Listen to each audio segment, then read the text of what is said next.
Ministry of foreign affairs Iran के प्रवक्ता इस्माइल बागई ने अमेरिका की समुद्री नाकेबंदी को सीधे तौर पर वैश्विक अर्थव्यवस्था के खिलाफ एक हमला बताया है।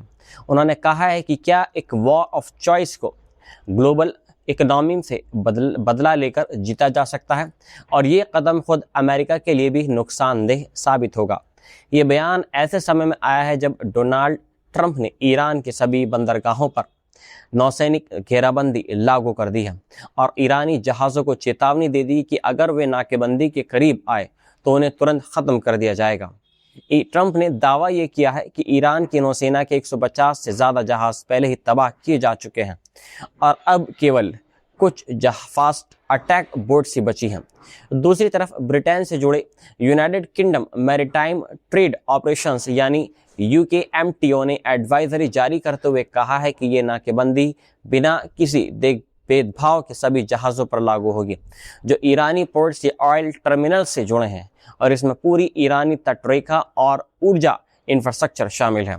ये कदम उस वक्त उठाया गया है जब इस्लामाबाद में 21 घंटे चली अमेरिका ईरान वार्ता बिना किसी समझौते के ख़त्म हो गई और अब 2 हफ्ते का जो सीज़फायर लागू हुआ था उस पर भी खतरा मंडराने लगा है। ईरान ने अमेरिका पर आरोप ये लगाया है कि वह समझौते का उल्लंघन कर रहा है क्योंकि उसने इजराइल को लेबनान में हमले जारी रखने की छूट दे दी है, जबकि पाकिस्तान का दावा ये था कि सीज़फायर सभी मोर्चों पर लागू होगा। इसी बीच ईरान की संसद के स्पीकर मोहम्मद बागर गलीबाफ ने चेतावनी दे दी है कि अमेरिकी नाकेबंदी का असर सबसे ज़्यादा अमेरिकी जनता पर पड़ेगा और पेट्रोल की कीमतें और तेज़ी से बढ़ेंगी। उन्होंने कहा है कि अभी जो $4 प्रति गैलन का स्तर है, लोग जल्द ही उसे याद करेंगे क्योंकि कीमतें और ऊपर जा सकती हैं। वहीं स्ट्रेट ऑफ हार्मोज में जहाज़ों की आवाजाही अभी तक सामान्य नहीं हो पाई है और ये साफ संकेत है कि तनाव लगातार बढ़ रहा है। ईरान ने एक बार फिर दोहराया है कि वे अपने समुद्री क्षेत्र की रक्षा करेगा और इस नाकेबंदी को समुद्री डकैती मानता है।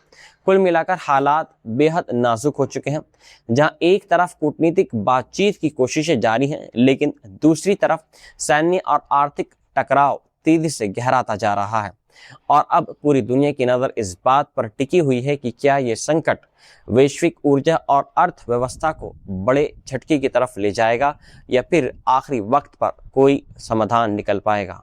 लेबनान के सीदोन शहर से दिल दहला देने वाली तस्वीरें सामने आई हैं, जहां इजरायली हवाई हमले में मारे गए 13 सरकारी सुरक्षा अधिकारियों के जनाजों में मातम का माहौल देखने को मिला। काले कपड़ों में महिलाएं चीख चीख कर रोती नजर आईं। छोटे बच्चे अपने पिता और कुछ लोगों को पुकारते हुए बिलखते रहे और हथियारबंद अधिकारी अपने साथियों के लिए खुलकर रोते दिखाई दिए। यह हमला दक्षिणी शहर नबाती में सुरक्षा मुख्यालय पर हुआ था, जहां अधिकारी अपने मिशन से लौटे ही थे कि अचानक एयर स्ट्राइक ने सब कुछ तबाह कर दिया। इस पूरे युद्ध में अब तक 2000 से ज़्यादा लोग लेबनान में मारे जा चुके हैं और हज़ारों लोग घायल हैं, जबकि 10 लाख से ज़्यादा लोग अपने घर छोड़ने के मजबूर हो गए हैं, जैसे गज़ा में हुआ है। हालात इतने ख़राब हो चुके हैं कि लोग अपने गांवों में दफनाने से भी डर रहे हैं और सीडोन जैसे शहरों में अस्थायी कब्रें बनाई जा रही हैं। इस बीच बेंजामिन नेतन्याहू ने साफ कर दिया है कि आने वाली अमेरिका में बातचीत का मकसद सीज़फायर नहीं बल्कि हिजबुल्लाह को पूरी तरह हथियार डालने पर मजबूर करना है। वहीं नावेफ सलेम पर देश के अंदर भारी दबाव है और उन्होंने अपनी वाशिंगटन यात्रा भी टाल दी है ताकि देश की स्थिति को कुछ संभाला जा सके। लोगों का गुस्सा अब सिर्फ इजराइल पर ही नहीं बल्कि अपनी सरकार पर भी है, क्योंकि उनका कहना है कि सरकार अपने नागरिकों की सुरक्षा करने में नाकाम रही है।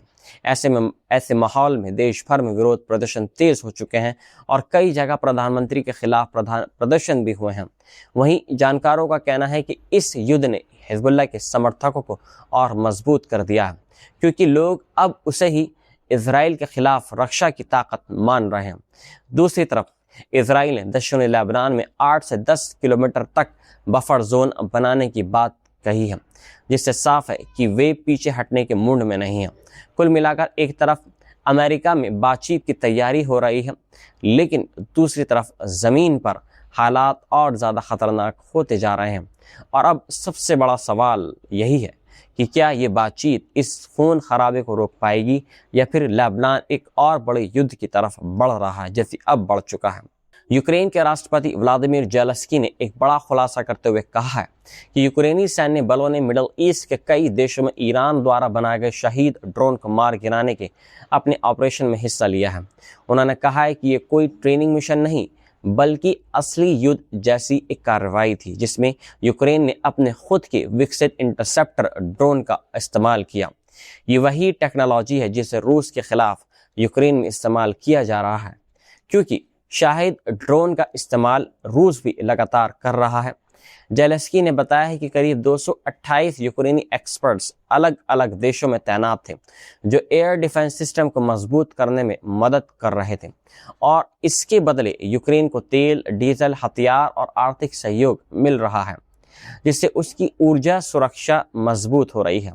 उन्होंने साफ कहा है कि ये सिर्फ पैसा लेने का मामला नहीं बल्कि एक रणनीतिक साझेदारी है जहां दोनों पक्ष एक दूसरे की मजबूती बढ़ा रहे हैं। इस खुलासे के बीच ये भी चिंता सामने आई है कि मिडल ईस्ट युद्ध के कारण पश्चिमी देशों का ध्यान यूक्रेन से हट सकता है और सैन्य मदद कम हो सकती है। लेकिन जेलेंस्की ने भरोसा दिलाया है कि पैट्रियट मिसाइल सिस्टम के लिए मिसाइल सप्लाई जारी है और हाल ही में नई खेप भी पहुंच चुकी है। उन्होंने चेतावनी दे दी है कि आने वाला समय यूक्रेन के लिए और मुश्किल हो सकता है क्योंकि अमेरिका में चुनावी माहौल और अंतर्राष्ट्रीय प्राथमिकताएं बदल रही हैं। इसी बीच उन्होंने अमेरिका के प्रतिनिधियों स्टीव विटकॉफ और जेरेड कुशनर को कीव आने का न्योता दिया है और रूस के साथ द्विपक्षीय वार्ता का सुझाव भी रखा है। हालांकि अभी तक कोई ठोस प्रगति नहीं हुई है। दूसरी तरफ रूस के राष्ट्रपति व्लादिमीर पुतिन ने ऑर्थोडॉक्स ईस्टर के मौके पर 32 घंटे का अस्थायी सीज़फायर घोषित कर दिया है और यूक्रेन ने भी कहा है कि वह इसका पालन करने के लिए बिल्कुल तैयार है। लेकिन पिछले अनुभवों को देखते हुए इस सीज़फायर पर भी सवाल उठ रहे हैं क्योंकि पहले भी कई बार ऐसे समझौते हुए हैं लेकिन ज़मीन पर उनका असर बहुत कम दिखा है। कुल मिलाकर एक तरफ यूक्रेन मिडल ईस्ट में भी अपनी भूमिका बढ़ा रहा है और दूसरी तरफ अपने ही मोर्चों पर दबाव झेल रहा है, जिससे साफ है कि ये युद्ध अब सिर्फ क्षेत्रीय नहीं बल्कि पूरी दुनिया की रणनीतिक राजनीति का एक हिस्सा बन चुका है। 2011 में बराक ओबामा ने ऐलान किया था कि अमेरिका अब इराक और अफगानिस्तान युद्धों से निकलकर पश्चिम एशिया की ओर ध्यान देगा ताकि चाइना के बढ़ते प्रभाव को रोका जा सके। लेकिन 15 साल बाद तस्वीर बिल्कुल उलट नजर आ रही है, जहां अमेरिका एक बार फिर मिडल ईस्ट के युद्ध में फंसा हुआ है और डोनाल्ड ट्रंप की सरकार ईरान के खिलाफ सैन्य कार्रवाई में व्यस्त है। इस युद्ध के चलते अमेरिका ने एशिया प्रशांत क्षेत्र से अपने कुछ सैन्य संसाधन भी हटा लिए हैं, जिससे चीन को रणनीतिक फायदा मिलने की आशंका और ज्यादा बढ़ गई है। ट्रंप की चीन यात्रा भी टल चुकी है और शी जिनपिंग के साथ होने वाली अहम बैठक पर अनिश्चितता अभी तक बनी हुई है। जानकारों का मानना है कि अगर अमेरिका एशिया पर ध्यान नहीं देता है तो चीन ताइवान पर कब्जा करने का मौका तलाश कर सकता है। नाटो के महासचिव मार्क रूट ने भी चेतावनी दे दी है कि भविष्य के युद्ध केवल एक क्षेत्र तक सीमित नहीं रहेंगे बल्कि कई मोर्चों पर एक साथ फैल सकते हैं।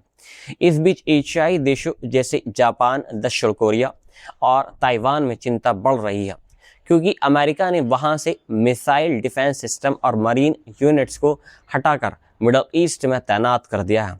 अमेरिकी सेनेटर जीन शाहीन ने कहा है कि अगर चीन ने ताइवान पर हमला करने का फैसला कर लिया तो यह वैश्विक स्थिरता के लिए बहुत बड़ा खतरा होगा। वहीं जानकारों का कहना है कि मिडल ईस्ट युद्ध के कारण अमेरिका के हथियार भंडार पर दबाव बढ़ रहा है और नई सप्लाई में देरी हो रही है, जिससे एशिया में उसकी ताकत कमजोर पड़ सकती है। दूसरी तरफ चीन अपनी वॉर टाइम इकोनॉमिक तैयार कर रहा है और ऊर्जा के वैकल्पिक सोर्सेस को मजबूत कर रहा है, जिससे ये लंबी रणनीतिक लड़ाई के लिए खुद को तैयार कर रहा है। कुल मिलाकर जो पिवोट टू एशिया रणनीति अभी अमेरिका की प्राथमिकता थी वे अब फिर से मिडल ईस्ट के युद्ध में उलझकर कमजोर पड़ती दिख रही है। और अब सबसे बड़ा सवाल यही है कि क्या अमेरिका दो मोर्चों पर संतुलन बना पाएगा या फिर ये रणनीतिक दबाव भविष्य में किसी बड़े टकराव को जन्म देगा। इस्लामिक रेवोल्यूशनरी गार्ड्स कॉर्प्स ने साफ चेतावनी दे दी है कि अगर ईरान के बंदरगाहों की सुरक्षा को कोई खतरा हुआ तो खाड़ी और ओमान सागर का कोई भी पोर्ट सुरक्षित नहीं रहेगा। ये बयान ऐसे समय में सामने आया है जब डोनाल्ड ट्रंप ने ईरान के सभी पोर्ट्स पर समुद्री नाकेबंदी लगाने की धमकी दे दी है। IRGC ने कहा है कि मिडल ईस्ट के पोर्ट्स की सुरक्षा या तो सबके लिए होगी या फिर किसी के लिए भी नहीं होनी चाहिए, और अगर अमेरिका ने इंटरनेशनल वाटर्स में जहाज़ों की आवाजाही रोकने की कोशिश की तो उसे खुली समुद्री डकैती माना जाएगा। ईरान ने साफ तौर पर बोल दिया है कि उसके क्षेत्रीय जल क्षेत्र में सार्वभौमता लागू करना उसका पूर्ण अधिकार है, और जो जहाज दुश्मन से जुड़े होंगे उन्हें स्ट्रेट ऑफ हार्मोज से गुजरने नहीं दिया जाएगा, जबकि बाकी जहाज़ों को तेहरान के नियमों के तहत ही अनुमति दी जाएगी। ईरानी सेना ने यह भी कहा है कि अगर खतरा ऐसे ही जारी रहा तो स्ट्रेट ऑफ हार्मोज पर स्थायी नियंत्रण व्यवस्था लागू की जाएगी, जो जंग खत्म होने के बाद भी जारी रह सकती है। दूसरी तरफ यूनाइटेड स्टेट्स सेंट्रल कमांड यानी सेंटकॉम ने ऐलान किया है कि सोमवार से ईरान के सभी पोर्ट्स और तटीय इलाकों की नाकेबंदी शुरू की जाएगी, और ये कार्रवाई सभी देशों के जहाज़ों पर लागू होगी जो ईरानी बंदरगाहों में प्रवेश या बाहर निकलने की कोशिश करेंगे। हालांकि गैर ईरानी पोर्ट्स के बीच गुजरने वाले जहाज़ों को सीमित रूप से ट्रांजिट की अनुमति दी जाएगी, ये कहना है अमेरिका का। यह कदम उस वक्त उठाया गया है जब इस्लामाबाद में हुई अमेरिका ईरान वार्ता बिना किसी समझौते के ख़त्म हो गई, जहां JD वेंस ने कहा कि बातचीत इसलिए रुकी क्योंकि ईरान ने परमाणु कार्यक्रम पर अमेरिकी शर्तें मानने से इनकार कर दिया। वहीं ईरान ने मांग रखी है कि उसे युद्ध में हुए नुकसान का मुआवजा दिया जाए और उसके फ्रीज किए गए एसेट्स को जल्द से जल्द रिलीज किया जाए। इस बीच स्ट्रेट ऑफ हार्मोज में जहाज़ों की आवाजाही पहले ही काफ़ी घट चुकी है। जहां युद्ध से पहले रोज़ाना 100 से ज़्यादा जहाज़ गुजरते थे, वहीं अब ये संख्या घटकर करीब 40 रह गई है। ऐसे में अगर ये नाकेबंदी लागू होती है तो वैश्विक तेल सप्लाई पर भारी असर पड़ सकता है और दुनिया भर में तेल की कीमतों में बड़ा उछाल देखने को मिल सकता है। हालात तेज़ी से टकराव की तरफ और ज़्यादा बढ़ते नज़र आ रहे हैं और अब पूरी दुनिया की नज़र इस बात पर टिकी है कि क्या ये समुद्री तनाव एक बड़े युद्ध की रूप लेगा या फिर आखिरी वक्त पर कोई कूटनीतिक समाधान निकल पाएगा।